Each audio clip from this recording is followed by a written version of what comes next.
Ya. Oh, gitu.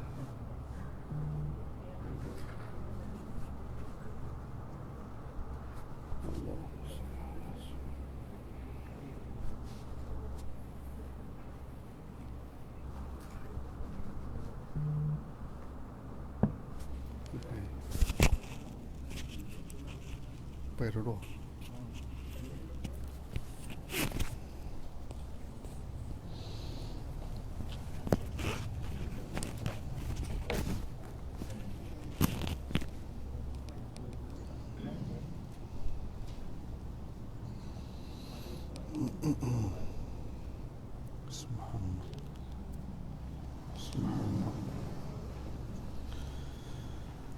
Bismillahirrahmanirrahim.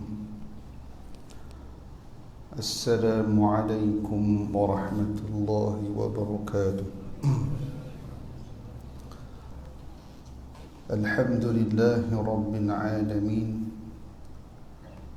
Wassalatu wassalamu ala ashrafil anbiya'i wal mursalin Sayyidina Muhammadin wa ala alihi wa sahbihi ajma'in.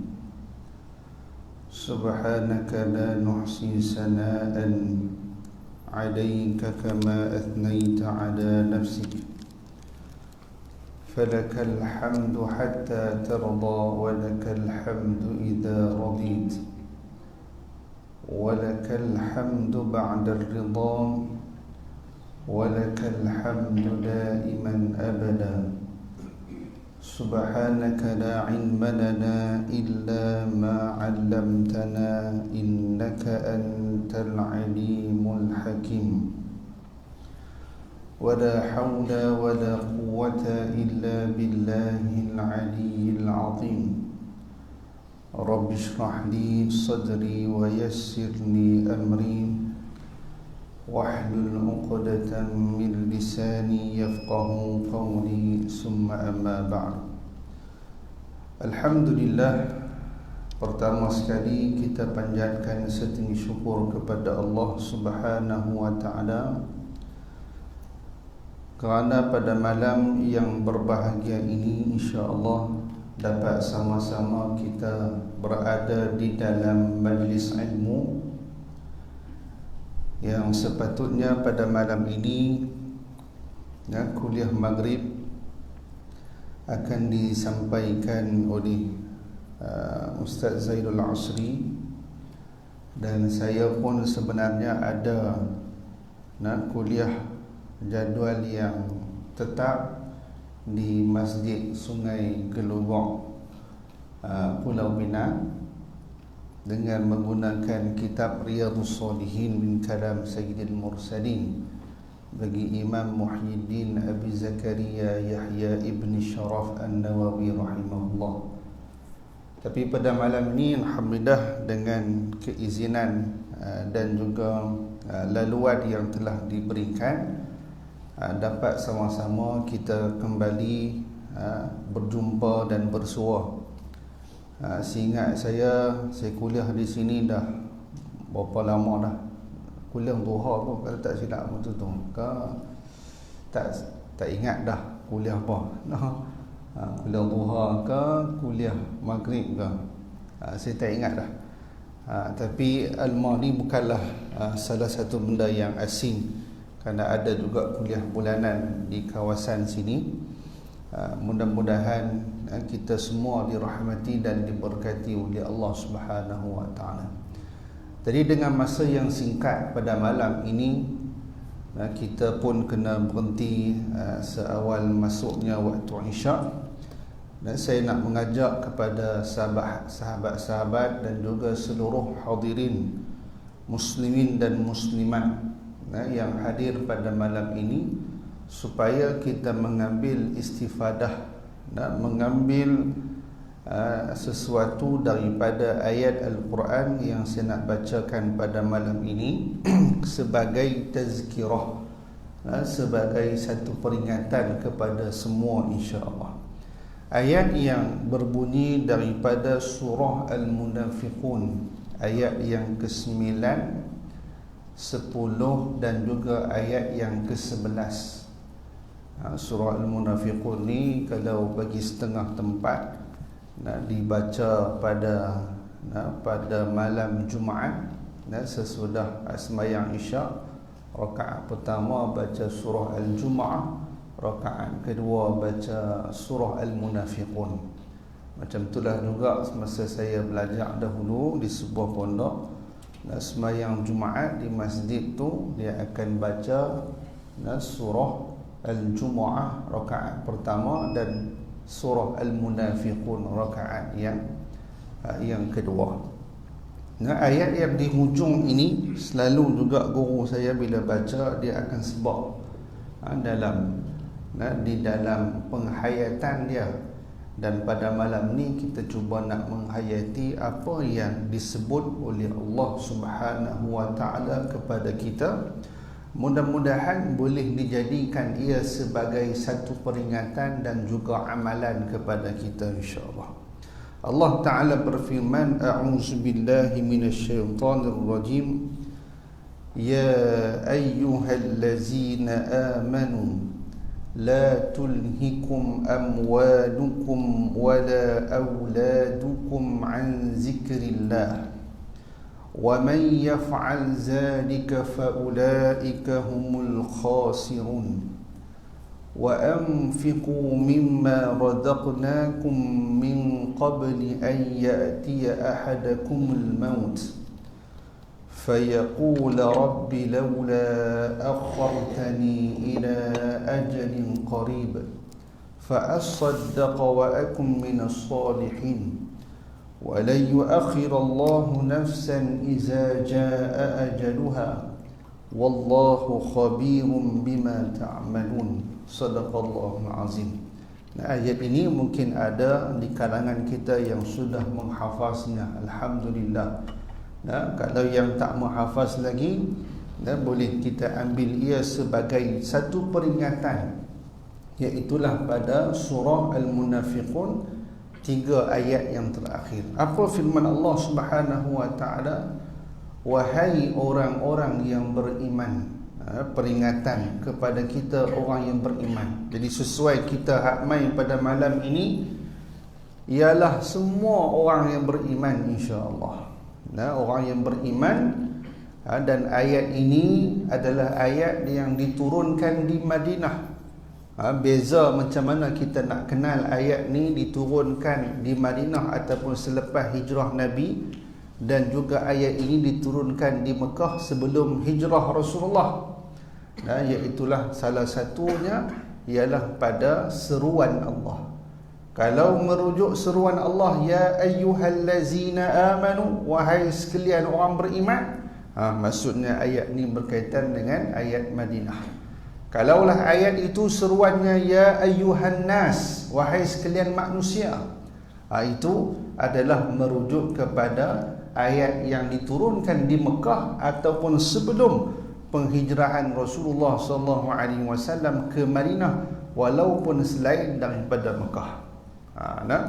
Dan ayat selepas ayat Madinah ni adalah ayat yang diturunkan selepas hijrah Nabi, walaupun Nabi duduk di Mekah pada waktu itu. Sebagai contoh ayat al-yawma akmaltu lakum dinakum wa atmamtu alaikum ni'mati wa raditu lakumul islam madina. Ayat tu walaupun turun di bumi Mekah, di saat Nabi buat haji perpisahan, tapi ayat tu dikategorikan sebagai ayat Madinah. Kenapa? Turun selepas hijrah Rasulullah sallallahu alaihi wasallam. Kata Allah, wahai orang yang beriman, la tulhikum amwalukum wala auladukum an zikrillah. Janganlah kamu menjadikan, janganlah kamu lalai, janganlah kamu menjadi perkara yang sia-sia, harta kamu dan juga anak pinak kamu daripada mengingati Allah Subhanahu wa taala.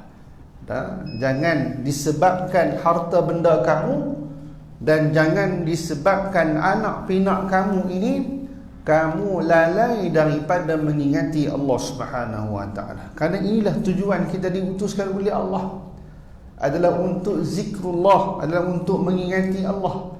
Mengingati Allah adalah dengan kita melaksanakan perkara-perkara yang wajib, iaitu sembahyang 5 waktu dan juga ibadah-ibadah yang lain. Mengingati Allah dengan kita berzikrullah, iaitu dengan membaca ayat Al-Quran Karim, dan kita membaca selawat, dan juga kita berzikir dengan zikir yang pelbagai, zikir yang boleh diamalkan, zikir yang boleh diamalkan untuk menyuci hati kita, untuk kita menguatkan rohani kita, supaya dengan kekuatan ini boleh menyebabkan kita terdorong untuk melakukan perkara-perkara yang baik dalam kehidupan kita.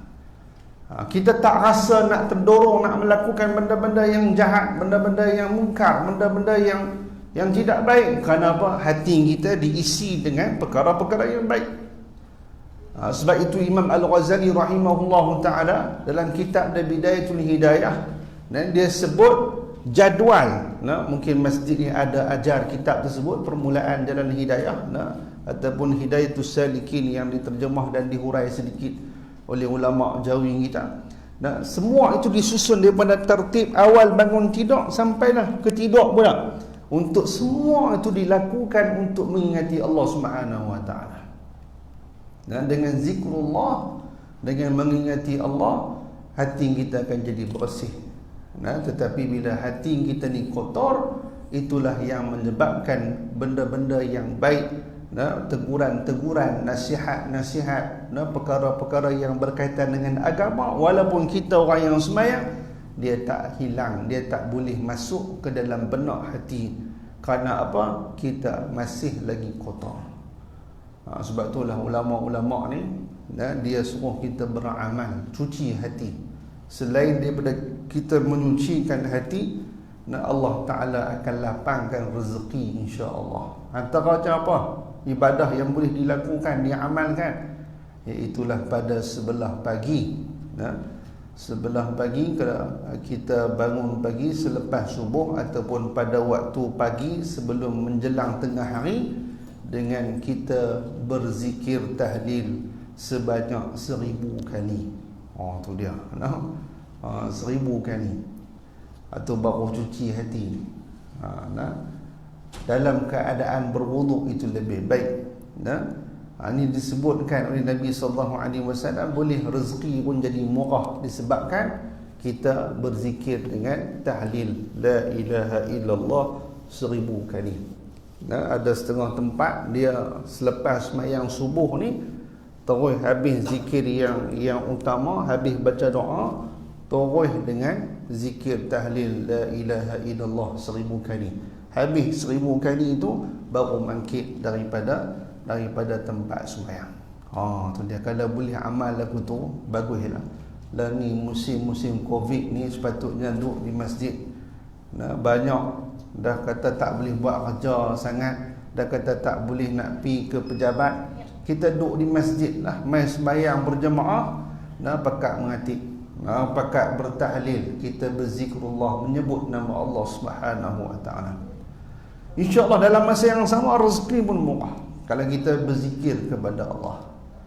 Antara amalan yang lain adalah kita selepas masuk subuh, selepas masuk subuh, sebelum sembahyang subuh, yakni selepas sembahyang sunat subuh, selepas sembahyang sunat subuh, kita berzikir subhanallahi wa bihamdihi subhanallahil azim astaghfirullah. Subhanallahi wa bihamdihi subhanallahil azim astaghfirullah. Kita bacakan zikir itu sebanyak 100 kali. Sambil-sambil kita nak tunggu sembahyang subuh, kita habis sembahyang sunat, sekejap tuan-tuan, sekali pusing ni, sekejap je, subhanallah bihamdihi subhanallahal azim astaghfirullah, subhanallah bihamdihi subhanallahal azim astaghfirullah 100 kali. Sebab tu kalau boleh kena ada tasbih di tangan ni, Ni kadang-kadang ada benda lain di tangan tu yang dia tak jadi nak zikir tu. Ada handphone di tangan, dia tak jadi berzikir. Duk tengok WhatsApp, duk tengok Facebook, duk tengok habis dia khatam Facebook, dia tengok Instagram pula, habis khatam Instagram. Dia tengok pula berita-berita, dia tengok dah apa, laman web Kementerian Kesihatan berapa hari ni COVID, dia habis tengok satu dunia dia tengok. Nampak tak? Dia ni kalah reporter. Kadang-kadang benda tu kita nak update sangat-sangat. Hari-hari kita nak tengok. Walhal kita tak update dari sudut ibadah dan amalan kita. Tasbih modal tak banyak mana pun tuan. Kalau tasbih plastik ni, dia murah berapa ringgit je. Kalau kayu macam ni mungkinlah mahal sikit. Sekali dia rubuh kayu kokar ke apa tu mahal sikit. Tapi macam-macam fadilat pula. Bukan kerana itu, kerana kita tak beriman dengan kayu ni memberi bekas. Tidak. Tapi kadang-kadang hak jenis kayu ni dia rasa selesa sikit. Tapi tak apa, itu semua benda yang tahsiniat, benda yang tak penting pun. Tambah sekarang dia ada yang cincin tasbih, dia boleh zikir. Pegang benda-benda yang macam ni. Kalau boleh pegang 12 tangan, pegang pergi 12 tangan. Sangkut tang leher ke, pergi mana pegang biar berzikir. Ini adalah amalan yang perlu dilakukan, kerana inilah tujuan kita diutuskan oleh Allah Subhanahu Wa Taala untuk mengingati Allah. Dengan sebut nama Allah, dengan meletakkan sifat yang layak pada Allah, dengan kita memuji Allah, dengan kita beristighfar pada Allah Subhanahu Wa Taala. Ini adalah amalan yang perlu dilakukan. Antara yang lain juga, selain daripada menyucikan hati, boleh memurahkan rezeki kita dengan kita sebut la haula wa la quwwata illa billahil aliyyil azim. Yang ni zikir pun kita duk hamai dah hafal dah tahu dah. Iaitulah dengannya kita boleh dimurahkan rezeki, dan dengannya kita boleh mengingati Allah Subhanahu Wa Taala. Tidak ada kekuatan, tidak ada kuasa, tidak ada daya melainkan hanya Allah Subhanahu Wa Taala. Zikrullah, kita berzikir kepada Allah Subhanahu Wa Taala. Ini penting. Ini adalah salah satu daripada munajat kita dalam keadaan kita ni tempoh kita berperang dengan COVID-19. Dalam keadaan Allah Ta'ala uji kita, tak boleh kita hidup sebagaimana biasa. Nak main semayang pun kita kena duduk jarak-jarak, kerana bimbang benda tu boleh berlaku mudarat. Perbincangan ulama tu kita letak tepi dah. Itu kita serah pada mereka yang lebih mengetahui dan lebih alim dalam menentukan hukum hakam. Kita serah, tak payah bincang. Saya duduk petikai mufti pula pasal apa nak kena jarak, pasal apa nak kena 1 meter.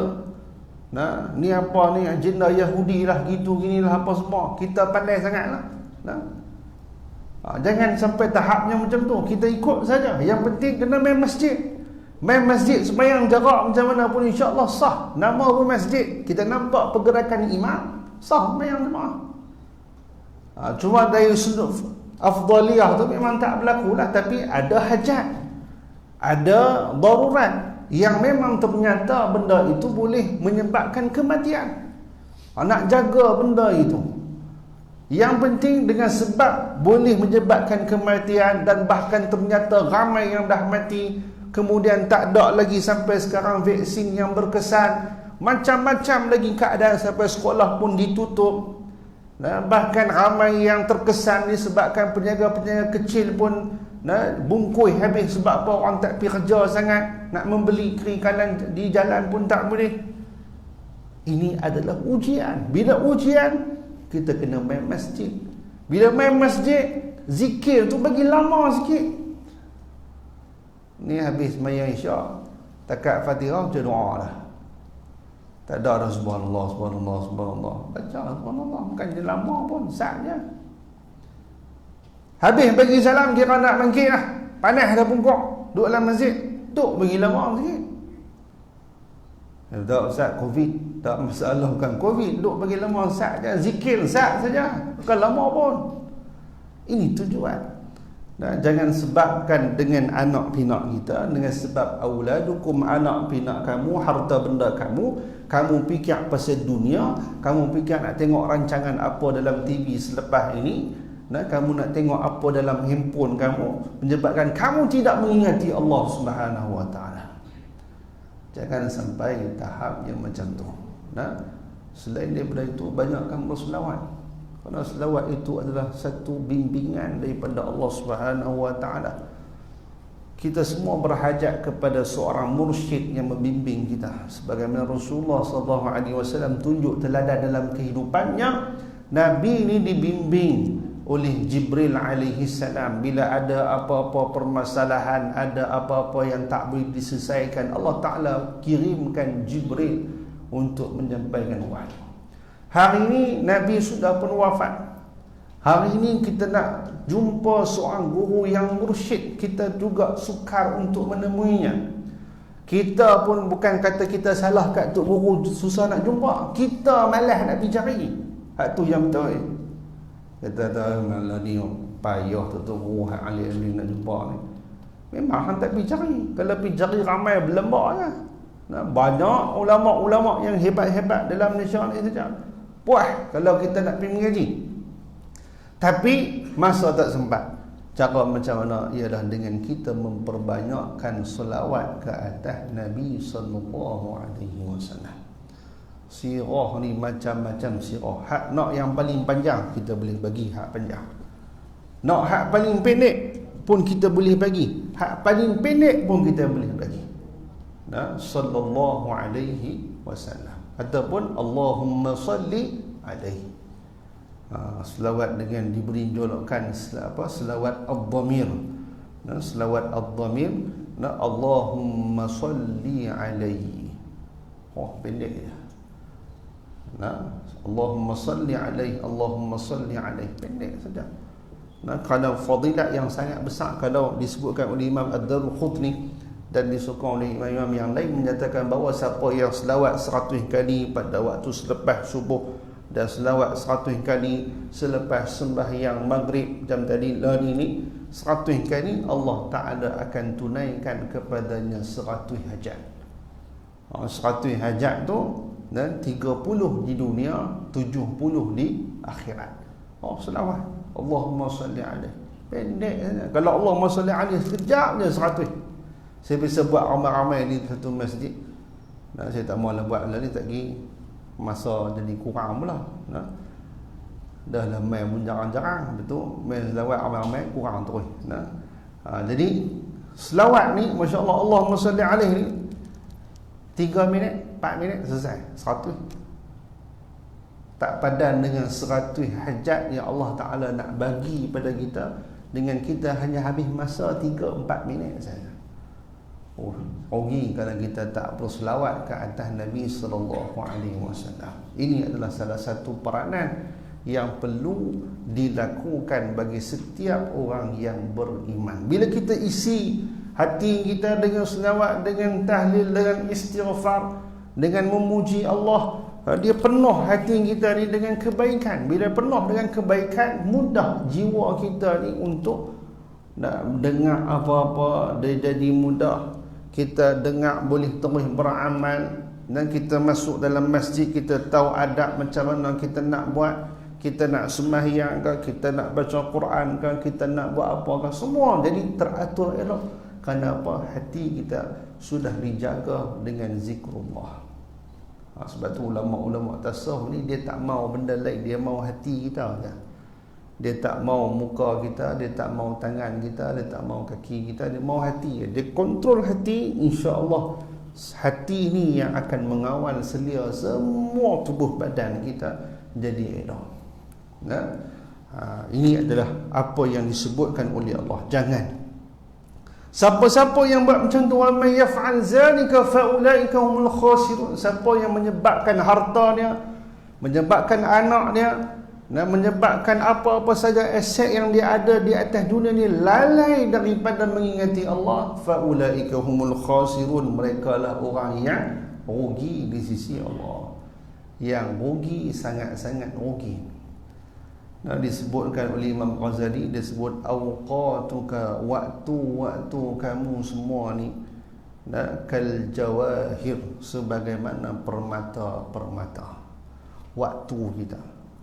Dalam satu riwayat yang lain, anfasuka, setiap nafas kita hirup, kita hembus, kita sedut, kita hembus, itu satu sedutan itu adalah nilainya sebagaimana permata. Nilai dia macam permata, tuan-tuan. Kata Ibnu Athaillah As-Sakandari rahimahullahu ta'ala dalam kitab dia Hikam, dalam kitab dia, tak ingat satu lagi tu kitab, tapi kata-kata Ibnu Athaillah As-Sakandari, dia kata waktu ini sebagaimana permata. Dan adakah kamu pernah melihat orang yang saja-saja dia pergi buang permata ni ataupun dia pergi buang emas ni dalam tong sampah? Baru beli emas, balik-balik main rumah dia pergi buang tong sampah. Sebelum masuk rumah buang tong sampah bialan. Saja-saja kalau nak pergi buang, orang mampu beli mahal-mahal, kumpul duit banyak-banyak nak beli emas, tiba-tiba dia pergi buang dalam tong sampah. Dan ada tak perumpamaan itu diberikan kepada nisbah masa, dan masa itu macam emas. Kalau kita dibuang masa dengan tidur, buang masa dengan menyembang, buang masa dengan duk nganga ralik, seolah-olah kita telah membuat benda yang paling berharga dan lebih berharga daripada emas. Kenapa tak boleh diganti lagi? Tak boleh diganti dah. Masa kita umur 30-an dulu, sihat. Ni sembahyang 20 rakaat tanpa henti pun tak apa. Tapi ada kita buat sembahyang rakaat 20 rakaat, sembahyang tarawih waktu tu 20 rakaat. Kita kata tak apa lah, Nabi pun kata sunat pulun buat apa, contoh kan. Main umur 60 70 ni nak buat 20. Sakit betul. Dulu kita kata, kalau dululah gaya umur 13 14 tahun habis Quran, khatam Quran, hafal Quran lah. Lah ni perasaan tok guru dah. Lah ni jadi tok garu. Bukan tok guru. Dia jadi masa yang lepas tu boleh patah balik tak? Tak boleh lah. Itu yang kita nak fahamkan pada anak-anak muda pada hari ni. Kalau dia boleh faham masa ni sangat berharga, dia akan pulun betul-betul. Macam tu juga dalam bab pembelajaran, kita belajar dulu di sekolah rendah ke, di sekolah menengah ke, sekolah pondok ke, sekolah agama ke. Kalau cara kita berusaha sungguh-sungguh, dengar nasihat sungguh-sungguh guru-guru kita ni, mungkin kita lebih baik dari sudut pendapatannya, dari sudut kedudukannya, dari sudut penghormatan orangnya berbanding pada hari ini. Tapi boleh patah balik tak? Tak boleh patah balik tak? Hak ni dah lepas dah, habis dah. Nak abang kata masa tu sangat berharga. Dan masa yang sangat berharga disebut oleh Syekh Abdul Fattah Abu Qudah dalam kitab Qimatuz Zaman 'inda ulama. Dia sebut masa yang terlalu panjang ini, kalaupun begitu berharga ni, dengan sesaat ataupun satu lahzah boleh menyebabkan dia ni terjerumus masuk dalam api neraka, ataupun dengan satu lahzah di penghujung akhirnya boleh masuk ke dalam syurga Allah. Walaupun dia hidup 100 tahun, 99 tahun, 99 tahun dia hidup dalam keadaan buat maksiat, tiba-tiba satu hari saja dia sempat untuk bertaubat, Allah Ta'ala boleh jadikan satu hari itu hapuskan semua dosa dia masuk dalam syurga. Betapa bernilainya satu hari ini untuk kita dapat nikmat yang kekal abadi di syurga nanti. Tapi satu hari itu kita boleh targetkan kita boleh hidup sampai 99 tahun. Sebab tu kita jangan duk tiru sangat cara ni. Kita kena hari-hari. Ada satu kisah benar yang berlaku. Cerita bila masa pun tak panjang, cerita lagi panjang Ini kisah benar. Nak abang pasal waktu dan sangat bermanfaat. Waktu yang sedikit. Kisah benar, dua orang beranak, satu orang mak yang dah tua dengan satu orang anak di bumi Mesir. Ni cerita di Mesir ni, cerita betul. Guru saya cerita. Dia kata Ada, kalau di Mesir ni ya, kebanyakannya payahlah nak jumpa kenderaan yang dimiliki sendiri banding naik teksi. Sampailah ni mungkin dia upgrade sikit lah, Grab ke apa lah. Tapi zaman saya tu teksi, pergi mana-mana pun teksi. Kalau tak ada duit sangat, naik bas. Naik bas ni, gambaran bas ni macam bas Hind, hak yellow, hak warna hijau, warna kuning tu. Yellow, hijau pula dah, no? Tu duk ingat hijau dulu tu, no? Yellow, no? Bas macam yellow yang bas balik pulau dulu, yang bas buruk macam tu lebih kurang. Zaman Piramli punya bas. Naik bas tu. Tapi kebanyakannya ada yang naik bas, ada nak kereta. Jarang sangatlah nak jumpa yang ada kenderaan sendiri. Kadang-kadang pesyarah pun naik bas lah. Naik bas kali kita pergi kuliah. Ramai yang macam tu kita sempat jumpa. Jadi Masya Allah, dua beranak ni dia mak sakit. Anak ni nak bawa mak pergi jumpa doktor. Jadi tahan teksi. Mak ni dah sakit teruk lah. Sampai pergi jumpa doktor, naik pergi jumpa doktor. Doktor pun sahkan dia sakit apa sekian. Betul, doktor pun tulis ubat, pergi beli ubat. Di Mesir, hospital suku, farmasi suku. Maksudnya ubat tak ada dalam hospital. Ubat ada di luar hospital, di farmasi. Jadi doktor tulis ubat saja, hampir beli. Kalau kena injek, hampir beli vaksin tu, bawa main, doktor tolong injek. Kalau kita tambah hospital kerajaan ataupun hospital swasta, bawah tu farmasi, kadang-kadang dia tulis ubat banyak sikit. Boleh menega. Sakit tak sakit pun dia bagi ubat juga contohnya. Tapi di Mesir dia lain. Habis dah tanya doktor, pasal doktor bagi ubat, pergi beli ubat sekian, masuklah depa dalam teksi yang sama. Teksi tunggulah di luar, pergilah farmasi pula. Sampai ke farmasi, anak ni pergi beli ubat, tak payahlah mak dia pergi dah ada surat doktor. Mak dia suruh mak dia tunggu sat dalam kereta. Habis beli ubat, gendong main ubat, turun tangga, masuk dalam kereta. Pemandu teksi kata, mak hang dah meninggal dunia dah. Allah, meninggal dunia. Dia pun sedih dah. Baru nak beli ubat, tak ada nak makan ubat, tiba-tiba mak dia dah meninggal dunia. Tak ada kawan tu nak kata apa, pemandu teksi kata, tak apa, mak hang ni alhamdulillah mati lancar, boleh mengucap alhamdulillah, syukur. Dia pun dengar, betul ke? Betul lah. Mak aku ni Kristian. Mak aku Kristian, aku pun Kristian. Hang pasti berbiajak mak aku ni mengucap. Sudah. Keling dia pun orang. Walah, kalau keling tu tingkat sebelah pun dengar. Tingkat sebelah pun dengar. Nak abang kata punya rayuh dah bising. Dua orang ni buat keluar fatwa. Kata, tak, mak aku mati dalam Kristian. Tak, mak hang mati dalam Islam. Memang walaupun dia hidup dalam mana pun dalam Kristian, tapi dia dah mengucap dia dalam Islam. Tenggak dua tu. Tak, mak aku orang Kristian. Tak, mak hang orang Islam. Tenggak. Orang Arab sana mana nak tahu beza antara Kristian dengan tak Kristian. Dua-dua ada orang Arab. Macam mana kita boleh beza orang Melayu bukannya orang Islam? Sana pula mana ada kadang-kadang hak Kristian bubuh kelumbung teh bala. Yang sana pop sana pun bubuh macam kopiah apa kat teh bala. Nampak macam tok lebay sakal lagi benda tu imam kita. Tu imam kita pun tak pakai serban ni, dengan balut dengan besar pun cukup. Tu dia. Nak abang kata tentang mana beza? Tak ada beza, dua-dua bercakap Arab.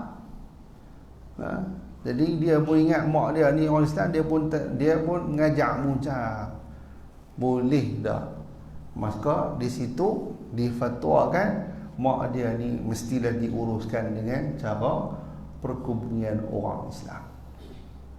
Lihat tuan-tuan. Kalau contoh mak dah 70 tahun. 70 tahun tu tak pernah sembah dai ni atas tempat sujud macam kita hari ni, hari-hari sembahyang. Tiba-tiba di penghujung satu lahzah, kita kata satu waktu yang sangat singkat, dia mengucap dua kalimah syahadah, habis semua semua dosa dia kembali kepada Allah dalam keadaan putih bersih. Apa dosa pun tak ada, syurga bagi dia. Dan kita pun boleh berlaku sebaliknya. Hari-hari nak sembahyang, mai hari hujung-hujung kita cemui sembahyang, lama sembahyang, buat benda lain pula. Tengok lepas tu duk kata nak buat benda lain tu, duk buat tu meninggal terus. Tu dia. Hak ni pun wal-iyazumillah, kita tak tahu. Benda ni kita tak mengetahui rahsia Allah. Sebab itu kita kena berusaha dan jangan kita lalai daripada mengingati Allah Subhanahu wa taala, dan kita kena menghargai masa yang Allah Taala telah berikan sebagai ra'sumal, sebagai satu modal kepada kita untuk kembangkan perniagaan yang Allah Taala sedang berdagang dengan kita. Allah Taala buat satu perdagangan dengan kita. Allah Taala bagi masa sebagai modal kepada kita untuk kembangkan.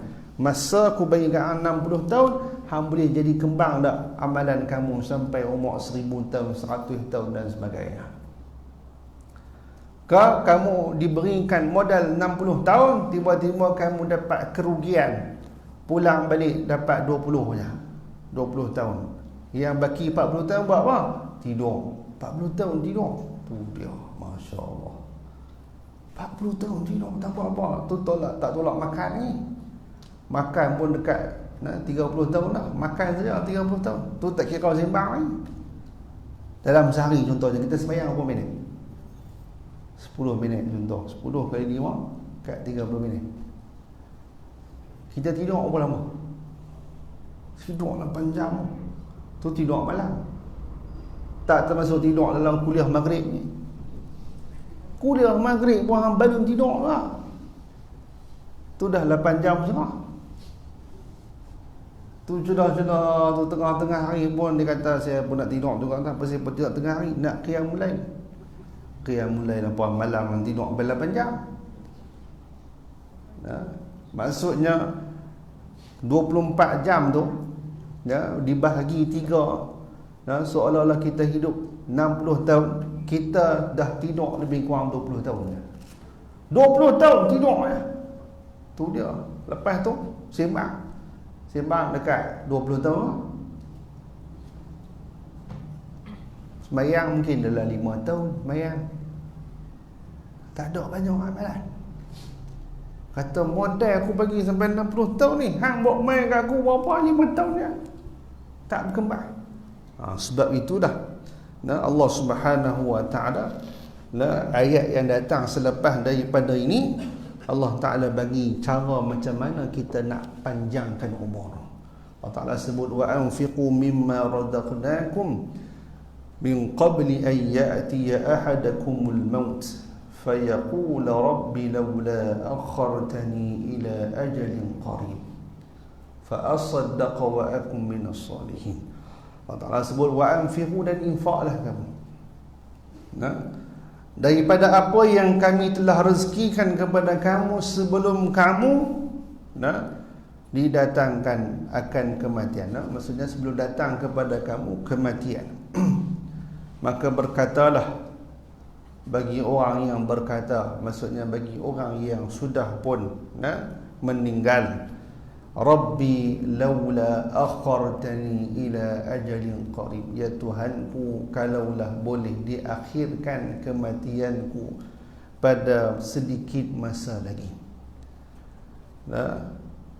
Kamu nak buat apa ni? Kalau kamu diberikan masa dah mati, minta sikit lagi masa untuk saya ni hidup sebentar. Kamu nak buat apa? Dia kata fa asaddaqa wa akum minas salihin. Sesungguhnya kalau boleh aku nak bersedekah dan aku nak menjadi orang yang soleh. Dia tak sebut fa usalli fa asumu, dia tak sebut saya nak sembahyang, saya nak puasa, saya nak gitu, saya nak ini, saya nak zikir ke apa ke tak. Dia kata saya nak bersedekah. Sebab apa sedekah? Sedekah ini adalah salah satu modal yang boleh kita keluarkan untuk memanjangkan umur kita. Tuan-tuan, sedekah ni dia ada sedekatun jariyah, sedekah yang bergerak, sedekah yang berjalan, terus berjalan. Iaitulah yang kita faham pada hari ini, iaitulah dengan berwakaf. Nah, wakaf tu dia akan terus berjalan dan berjalan selagi mana ia dimanfaatkan untuk tujuan yang baik. Masjidnya, kuburnya, sekolahnya, pendapatan hasil daripada aset yang dia telah wakafkan untuk dibangunkan, untuk diberikan kepada mereka yang susah, selagi mana ia berterusan, maka selama itulah pahala akan terus masuk dalam kubur kita nanti. Kita semua kenal dengan wakaf Siti Aisyah kan. Wakaf Siti Aisyah di sebarang daya tu. Yang tu masya-Allah cerdik sungguh Siti Aisyah ni. Dia wakafkan di kawasan yang tu dan dikomersialkan, dan sampai sekarang dia ada aset. Keuntungan daripada hasil keuntungan tanah wakaf dia ni dia akan diberikan kepada tujuan sekian, masjid sekian. Antara ringkas yang saya dapat maklumat, dia suruh bagi sumbangan kepada Masjid Permatang Pauh tiap-tiap tahun bulan Ramadan untuk tujuan pembelian minyak tanah. Tu tahun 1903 minyak tanah. Kalau lah ni orang beli minyak tanah buat apa? Jadi kita boleh faham bil utility apa betul lah lebih kurang. Bulan puasa tuan-tuan. Dia cerdik sungguh ni. Cerdik akhirat. Bulan puasa, pendapatan hasil daripada tanah dia ni ambil pergi bagi kat Masjid Permatang Pauh. Masjid Permatang Pauh tahu tuan? Tahu tak? Saya difahamkan bukan Masjid Permatang Pauh yang dekat simpang Sabah Gagah, dekat Masjid Permatang Jangguih. Saya difahamkan macam tu lah. 2 tahun sudah kot saya tanya JK Masjid dapat berapa tahun ni. Dia kata lebih kurang 70,000 lebih. 70,000 ke 80,000. Dia dah meninggal tu 19 berapa, tapi tahun 2018 2019 dia boleh menyumbang sampai hampir 80,000 lagi. Kita hak hidup ni berapa puluh ribu tu sumbang. Hak hidup ni.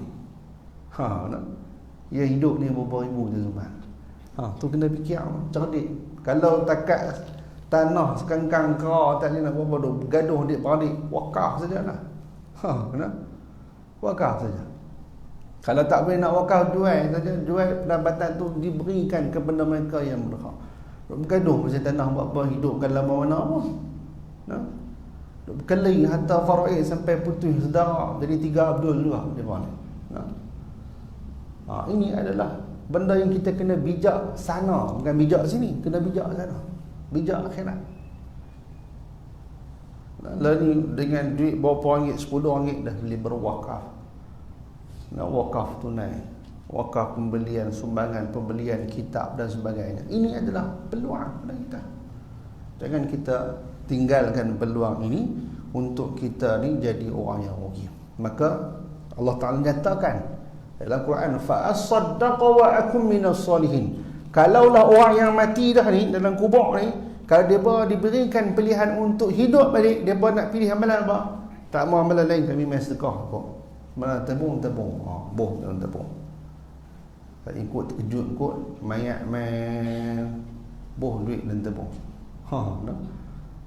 Kalau dibenarkan hidup. Ni amalan. Masya-Allah tabarakallah. Tetapi apa kata Allah? Wala yu'akhirullahu nafsan iza jaa ajaluha. Wallahu khabirum bima ta'malun. Wala yu'akhir, dan sama sekali lah kami tidak akan mengakhirkan, melewatkan kematian bila sampai ajalnya. Tang sini kita tak tahu bila ajal kita ni tuan-tuan. Ibu-ibu sekalian, kita tak tahu. Subhanallah, wujud dia. Kita tak tahu bila ajal kita. Ni dah mai ajal lah ni.